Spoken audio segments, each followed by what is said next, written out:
So I had an old friend, someone I used to coach, message me this morning about what did I mean about my pain needs validation, and when I said my pain needs validation and accountability. So I was,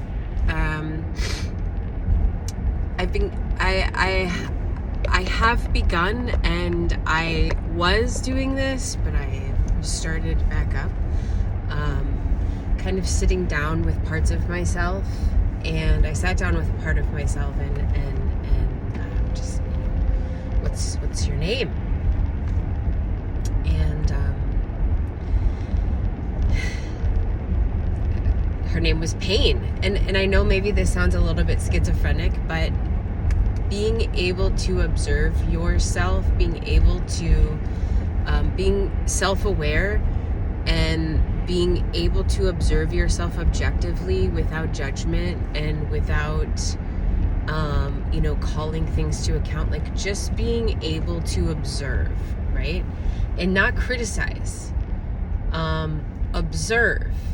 And those are two completely different things. One has emotion and judgment with it, and the other one just has curiosity attached to it, and probably compassion.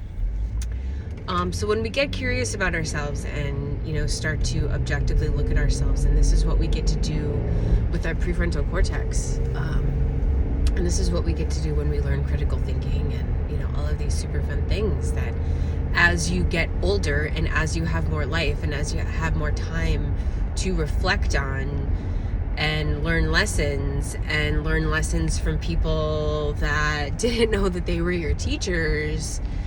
But I'm an observant person, and so I've watched people live their lives, and I've watched outcomes and, patterns. And anyway, some people call it hypervigilance. I call it, I've just always been this way, and I've always had to pay attention. I don't know if that's because I have been hypervigilant since I was a toddler, when I was first, when abuse first started, but otherwise, anyway. Pain, validation, and accountability. So what I have done in my ego, in my lack of therapy in this area, lack of having, people around me that are kind of on, I don't talk to anybody. I have like 2 friends, and the closest she's, one is a phone call and one is an hour away. So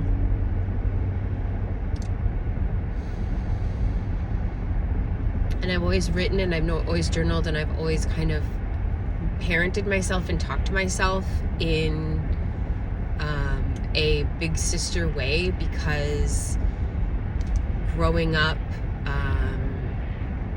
it's called emotional neglect, but like basically my grandparents were the ones that would have explained things to me or sat me down with any type of compassion and education, like, here, let's educate her, rather than let me just say this, I don't know if it's, I think it's because we were raised by the people that we were raised by. But what I learned early on in parenting is that you cannot expect your child to know something that you did not teach them. And so I can't be upset or mad at my child for doing something wrong when I never taught them the right way to do it in the first place. But I feel like I'm a part of a generation that has always had to figure things out the hard way. And there's been judgment and pressure and condemnation and, religious abuse and like all of this other stuff kind of compounded on top of it. And then when you get to be my age and you start looking at yourself with love and compassion, and you believe the words of Jesus, love God with all your heart, soul, mind, and strength, and love your neighbor as yourself, which implies that I am to love myself, which as implies I am to love God, love myself, love my neighbor. which implies I am to take care of myself, which, you know, and being a person who was always raised in, you know, just like it's fucked up. And I feel like I've been through enough therapy and I know enough, and I'm hypervigilant and sensitive and empathetic enough to where at this point in my life I don't need a therapist giving me more tools. I had that last year as I was going through some major things. What I need is to get with myself and become friends with myself and stop judging myself and begin loving myself, and understanding that as I love my family and as I give so much of myself to my family and others around me who don't even know that I'm loving them so much, I need to, instead of give that energy to so many others in my life, I need to start putting that back on myself. And if I don't, as I get older, you know, I'm just going to get sicker and break down more. My body's just going to break down more. And my nervous system is, you know, I've had like 3 major, maybe 4 nervous breakdowns since I've turned 40. But I've been through a lot of shit. I have a lot. My life is really big and complex, and I haven't had the opportunity to, and it was forced upon us or self-induced, to really sit down with myself about myself and be like, who are you, and what do you feel about this, and what do you think about this? And because what I've noticed when I was really coming against my ego is that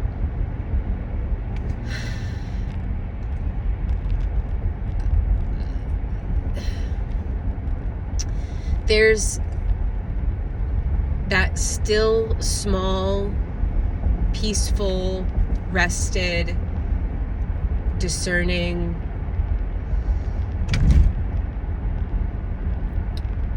genuine part of me that is at peace. And then there's this other part of me that was created in fear. And I think it's just a part of being a human that I will first, if you ask me, I don't know if this is people pleasing or because I was gaslit for so long, but when I'm asked a real question by a person who wants a real answer, I need like a whole minute to think about my answer. And the people to actually give you a real, genuine answer, because I have the answer to give you. I can give you what you want to hear. I can make myself sound smart, but when I make myself sound smart, I sound shallow as shit, and I'm not a shallow person. So if you actually want to know how I feel, I need to check in with all of these different parts of myself.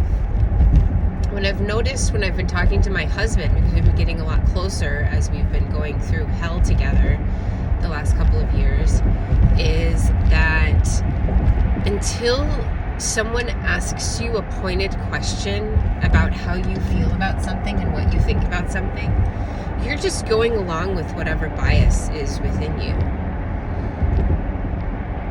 I guess that sounds good. Everybody else thinks that way too, I guess. So until it's actually challenged, you will just stay in your biases until you actually get down and sit down with yourself. You're like, well, what do I actually think about life? What do I actually think about God? What do I actually think about, and how do I feel about reincarnation? What do I actually believe? And when I've sat down with myself and been observant, what I was believing inside and how I was portraying myself on the outside were conflicting. And I realized I was wearing masks to fit in, And I was getting myself into alignment to go along with the crowd. And every time I kind of stepped out, it was tall poppy.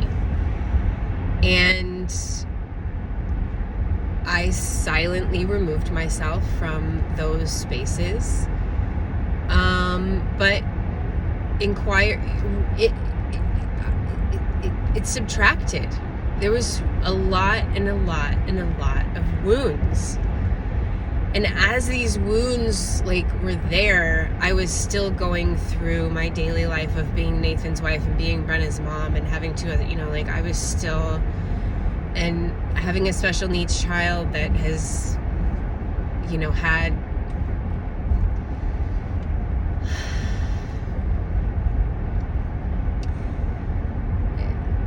it really seems like since I've been in my 40s, getting to this age is a gift and a privilege to be this old. And I've decided and I've chosen to be here. I'm not still here because of happenstance. I'm here because I've decided to be here every single day. I've decided to be here. And in that decision, I want to separate from suffering that I don't need to continue to hold. And when I've done that, and when I've sat with my pain, because the answer to your pain is in your pain, and I know how to metabolize and I know how to alchemize this shit, I've found that my pain just wanted validation and accountability. And I would ruminate, because I would back away and I would be silent, I would ruminate on the accountability part, and I would bring it up all the time, every day, like, this is the reason why, da-da-da-da-da-da-da-da, and I would overanalyze and overthink and da-da-da-da-da-da-da. And the rumination was like a faux validation. So thinking about it, then to some degree they're being held accountable. And all that was actually doing was just creating a darker energy within me, and bitterness and unforgiveness and all those other fun things inside of me. But it really created a darker energy inside of me and created this edge and this sharpness and this offendedness. And if I'm walking around, wanting to be a person that's loving everyone, and I'm carrying offense still because of this wound, and the answer to my pain is in my pain, and all my pain wants is validation and accountability, I am never going to be, I can't say never. I am currently not the person. I did write my former stepfather a letter and send it to him to never contact us again. But other than that, I have to validate my own pain.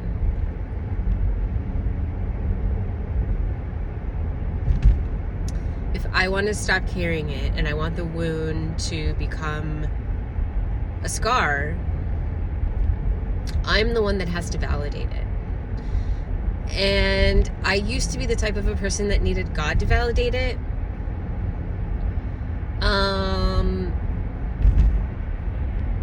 But it seems to just get put back on me and no, you need to validate this for yourself. This happened, this is how you felt, this is what it did, this is what it created. Because of all of the times, of the things, if I look back at those things in my life that created so much pain that I've weathered and carried and cried over and just think things that have made me crazy, I thought about it yesterday. If let's just say 3 people never came into my life, what my life would have looked like. And when I examined that, what I got was, well, now I'm grateful. Because I wouldn't have had all of those experiences that I've had. I wouldn't be who I am. I wouldn't be as strong as I am. I'm a little brutal.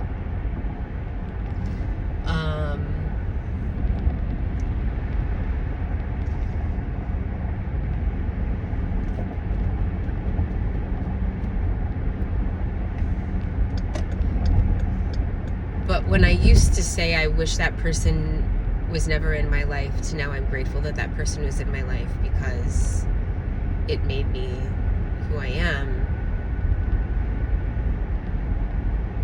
And I actually feel that way, and I actually think that way, because really up until I have my own like examining myself moment,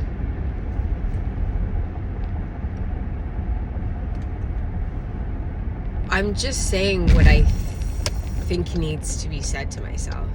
Like, yeah, it's fine, it didn't affect you. No, it actually changed your ever-loving life.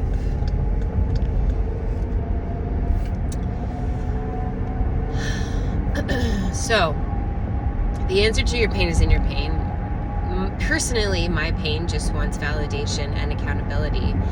And I think, you know, you look at the news, you're just asking people to be held accountable to what they did, and nope, not going to be held accountable. Okay. Like,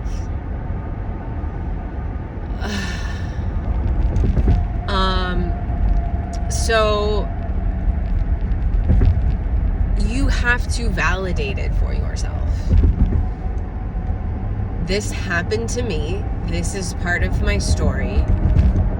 This is how it affected, write this down. This is how it affected me. I've done timelines of my life. I've done EMDR therapy all the way back to conception. Like, I've done the ever-loving work. My CBT gave me so many tools to be able to separate and see all of my cognitive dissonance. So this happened. This is what it did to me. This is how it felt. This is what I did. You know, even all of the rebellious parts, like, well, I rebelled because, well, I did that because, well, I'm covered in tattoos because. I mean, 1 + 1 is 2. C comes after B. And really bringing facts, FACTS, facts, to your story in your life, and seeing things in black and white on paper and writing them down somatically. Because I think a lot of times when we're traumatized and we're living in survival mode, we are in fight or flight, so we're not really even in our bodies, and we're not even really in the present moment. We're floating above it a little bit so that we're not so hurt, because being human is excruciatingly painful.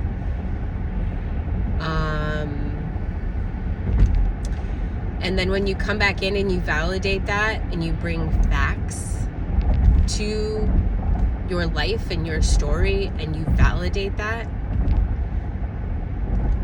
it's a process. And if you give yourself the time and really chew on things, I think you'll be a lot freer and a lot happier and a lot more able to love. Because if you're, first of all, not even validating what happened to you, and some people don't want to go back, some people don't want to think about that, it might be too big, and they're not, quote unquote, strong enough, says them. That's completely fine. I honor that. But then there are other people that are like, fuck this, I don't want to carry this in my backpack. I got too many places to go, too many mountains to climb, too much love to give, that I'm not going to let this hold me back from living my life anymore, because it created darkness within me.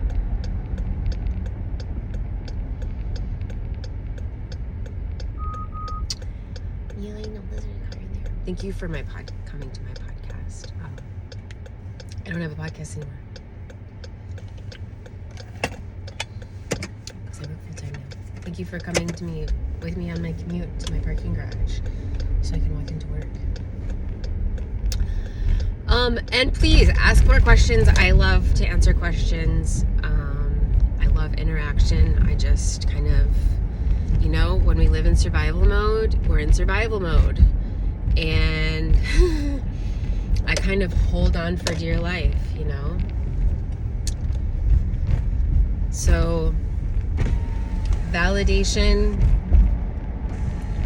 and, you know, when we have accountability, as long as you have that validation that you can validate for yourself, that accountability doesn't necessarily go away. That desire for accountability doesn't necessarily go away. But when you bring acceptance, you don't have any more cognitive dissonance. You don't have any more black and white thinking or catastrophizing or all or nothing thinking, or, you know, you're able to accept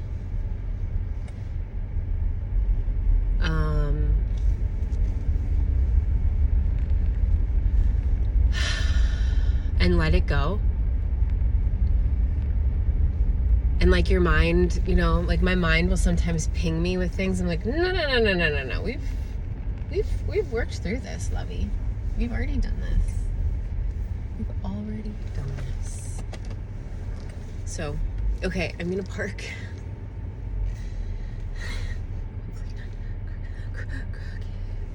Oh my god. Okay, so my stupid mirrors, they go all the way down and there's no fixing it. Okay, well, have a good day. It's Wednesday, February... I can't even read that. 4th. Okay. Okay, bye.